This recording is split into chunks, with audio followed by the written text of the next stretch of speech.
আজকে কাজের সাইডে ড্রিল মেশিন নিয়ে যেতে ভুলে গেছিলাম, তাই বাবার শেখানো পুরনো পদ্ধতিতে পাইপ কাটিং করছি। এখানে ওয়াশিং মেশিনের পাইপ ইনপুট করতে হবে, তাই এই পুরনো পদ্ধতিতে পাইপটা কাটিং করছি। দেখুন কীভাবে কাটিং করি আমরা। পুরনো পদ্ধতিতে সব আমাদের বাবাদের সময় এইভাবে পাইপ কাটিং করা হতো, বাবার থেকেই দেখে শেখা। এখন ড্রিল মেশিন বেরিয়ে গেছে, ড্রিল মেশিনের বিভিন্ন রকম ফলা বেরিয়েছে। যেমন চাইছেন, যেমন এই পাইপটা আছে 5 জ, আপনি চাইলে 5 জ ফুটো করে একদম পাইপটা ইনস্টল করতে পারবেন। ওই পাইপটা পুরো করে দিয়েছি, এখানে ফিটিং করে দিয়েছি।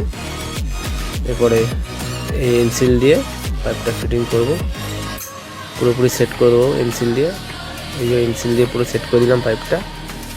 ওয়াশিং মেশিন যতই জল ফেরুক আর বাইরে ওয়াশিং মেশিনের জল বাইরে পড়বে না।